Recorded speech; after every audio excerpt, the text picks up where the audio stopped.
All right, everyone, get ready, because today we're going deep, really deep into the world of relationships. Ooh, sounds intense. It is. We're specifically looking at how a woman's relationship with her father might affect her romantic relationships later on in life. That's a fascinating one for sure. It really is. And our listeners sent in some materials that take a very, let's say, strong stance on this. Okay, so we've got some opinions to unpack. We do. We've definitely got some strong opinions, and honestly, it's caused quite a stir behind the scenes even before we hit record. I bet it's a sensitive topic. Yeah, and that's why I'm so glad you're here to help us navigate this. Well, I'm happy to dive in. I think these conversations, even if they get a little uncomfortable sometimes, are so important to have. 100%. So to kick things off, the material we got basically argues that a woman's relationship with her dad is like the biggest factor in whether or not she'll have successful romantic relationships. So they're saying it's the be-all and end-all. Yeah, pretty much. They even went as far as to say that 99 out of 100 women who had a difficult relationship with their father will end up with troubled romantic lives. Wow, 99 out of 100, that's a pretty bold statement, isn't it? Super bold. What do you think about that? Like, is that even a realistic number to put on something as complex as human relationships? I mean, I think it's safe to say that statistic is, how can I put this? A little oversimplified. Yeah, a little oversimplified. I mean, human relationships are so much more nuanced than that, right? There are so many factors at play. You can't just reduce it down to a single percentage point. Exactly. It's like they're trying to create a formula for love, and we all know it doesn't quite work that way. Definitely not. Now, while I appreciate the source material trying to make a point, I do want to touch on the language they use. Yes. Thank you. Yeah. Because I had the same thought. It's pretty strong. It is. They use phrases like screwed up in the head and daddy issues. Right. And honestly, it makes me cringe a little. Yeah. I understand why. I mean, those terms are really dismissive and potentially even hurtful, don't you think? 100%. It feels like they're labeling people based on this one aspect of their life, and that doesn't sit well with me. It shouldn't, because everyone's experiences, especially when it comes to family, are so incredibly nuanced. Exactly. You can't just lump everyone into a category like that. And it's important to remember that using that kind of generalized language can be really stigmatizing too. Okay, so moving on to another point. The source claims that women with these so-called daddy issues are basically looking for a father substitute in their partners. Ah, yes, the classic father figure trope. Yeah. What are your thoughts on that? Is there any truth to it, or is it just another oversimplification? Well, it's interesting because it does touch on this concept in psychology called transference. Transference. Tell me more. So basically, transference is the idea that our past relationship dynamics, particularly those from childhood, can unconsciously influence our present relationships. So like we're carrying baggage from our past and projecting it onto our partners without even realizing it. In a way, yes. It's like we have this blueprint in our minds based on our early experiences, and we sometimes try to fit our partners into that mold, even if it's not healthy. So say someone had a father who was very critical. They might subconsciously seek out partners who are also critical. Yeah, exactly. Or, on the flip side, someone who had a very distant father might find themselves drawn to partners who are emotionally unavailable. Wow. So it's not necessarily about consciously seeking a father figure, but more about these unconscious patterns playing out. Exactly. But it's super important to avoid painting everyone with the same brush. Right, because not everyone is going to fall into that trap. Definitely not. Some people might unconsciously seek familiar patterns while others actively work to break free from them. Okay, that makes a lot of sense. But this source doesn't stop there. Oh, no. No, they then go on to describe what they believe are the inevitable consequences of this whole father-substitute dynamic, and it's intense. Okay, I'm intrigued. What do they say happens? They talk about tension building, explosions, blame flying everywhere, and even the potential for violence. Whoa. Okay, they're really painting a dramatic picture here. They really are. It's like they're setting the stage for some kind of relationship apocalypse. So how do we reconcile this, right? Because on one hand, we have this psychological concept of transference, which suggests our past can influence our present relationships. And on the other hand, we have this very extreme portrayal of how that influence might manifest. It's tricky, and I think it's important here to separate personal anecdotes or opinions from broader psychological understanding. Okay, unpack that for me. While it's true that unresolved childhood issues can definitely impact adult relationships, projecting extreme behaviors onto an entire group of people based on one person's experience. Fair. Not fair at all. And honestly, it's just not accurate. It's like saying that because one apple in a barrel is rotten, they're all bad. I love that analogy. Yeah. And it highlights the danger of these sweeping generalizations, right? Exactly. Because everyone processes their experiences differently. And honestly, healthy communication and self-awareness can play a huge role in helping people navigate these complexities. So it's not just about who you choose as a partner, but also how you interact within the relationship. Precisely.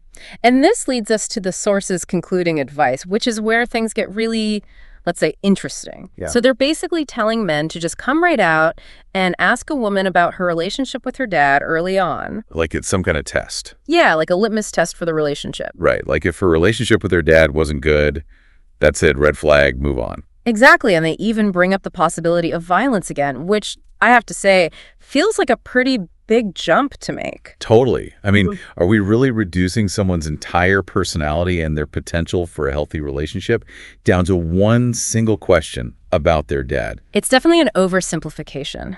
And while understanding a partner's past can be helpful in building a strong relationship, this feels a bit, I don't know.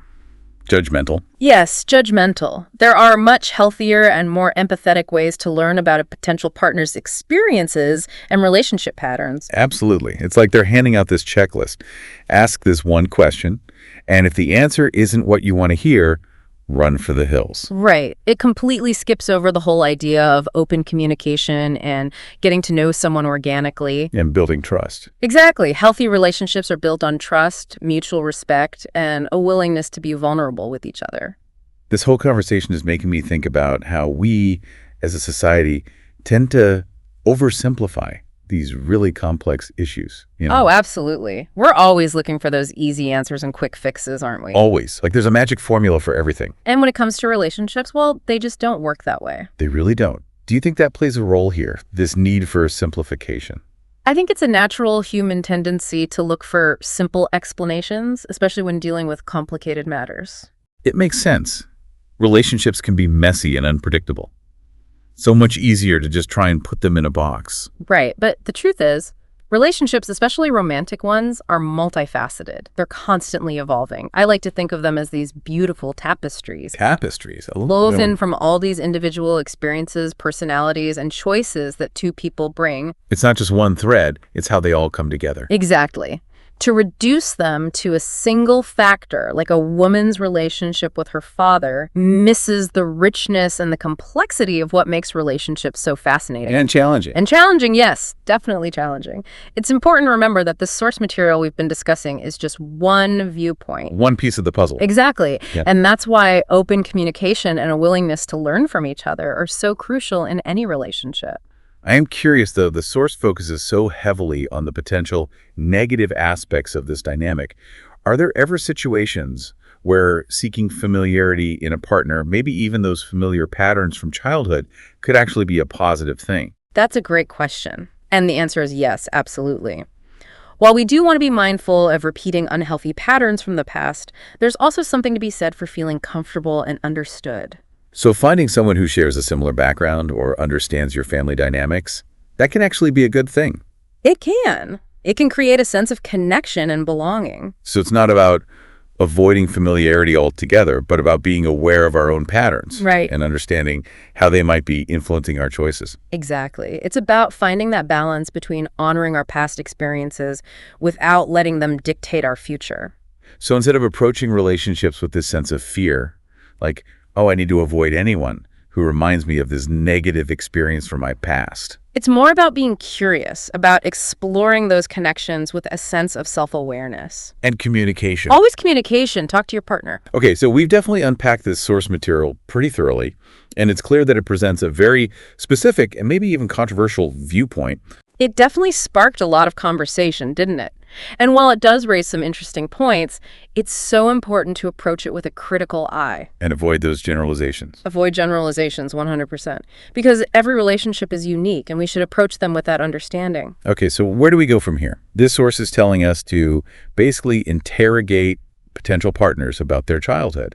But that doesn't seem like a recipe for success. It's not the best approach, no. Instead of jumping to conclusions or using a single question as a relationship litmus test, focus on building trust and fostering open communication. So less about digging for red flags and more about building a solid foundation based on mutual understanding and respect. Exactly. It's about approaching relationships with curiosity and empathy. Being open to learning about your partner's experiences and perspectives, and being willing to share your own vulnerabilities as well. That's the key. It feels like a shift from focusing on the destination to appreciating the journey of building a relationship. Precisely. Relationships are about growth, both individually and together. It's about two people choosing to embark on a shared adventure. Supporting each other through the ups and downs. And ultimately, learning and evolving together. So maybe instead of treating this source material as like a relationship rule book, we can use it as a starting point for a deeper conversation. I like that, a starting point. Yeah, like a chance to reflect on our own relationship patterns and communication styles. Because ultimately, this isn't about placing blame or making anyone feel like they're doomed to repeat the past. It's about awareness, and it's about growth. Exactly. How have our own experiences shaped our beliefs about relationships? How can we be more mindful? How can we communicate better? How can we just build stronger connections? Such great questions. And keep in mind, this source material is really just scratching the surface here. There's so much more to it. There is. There's a ton of research out there, tons of resources, if anyone's interested in diving even deeper into this topic. And speaking of resources, you mentioned attachment theory earlier. I think it'd be great to circle back to that. Can you give our listeners a little more insight into what that is? Of course. Attachment theory basically explains how our early bonds, especially those with our parents or caregivers, can influence how we relate to others in romantic relationships later in life. So it's like a blueprint for our relationships. Kind of, yeah. Think of it as a template that we develop in childhood that then shapes our expectations, our behaviors, how we respond emotionally in adult relationships. So our childhood experiences matter, but they don't completely determine the course of our future relationships. Exactly. It's not deterministic, but it does provide a framework for understanding our tendencies. And the good news is, these patterns can change. Yes. We can recognize them, and with some effort, we can modify them. This has been such an insightful conversation. You've really helped us unpack this complex topic. I'm glad to hear that. Because it's clear that understanding relationships isn't about finding a quick fix or relying on a single question to assess compatibility. It's about genuine connection, it's about open communication, it's about empathy, and it's about being willing to grow both individually and together. I couldn't have said it better myself. Well, thank you so much for sharing your expertise with us today. My pleasure, as always. And to our listeners, thank you for sending in this thought-provoking material. We hope this deep dive has encouraged you to move beyond those simplistic generalizations and really appreciate the unique beauty and complexity of every individual and every relationship. And as you continue to explore this topic, we'd love to leave you with one final thought. Ooh, I love a good final thought.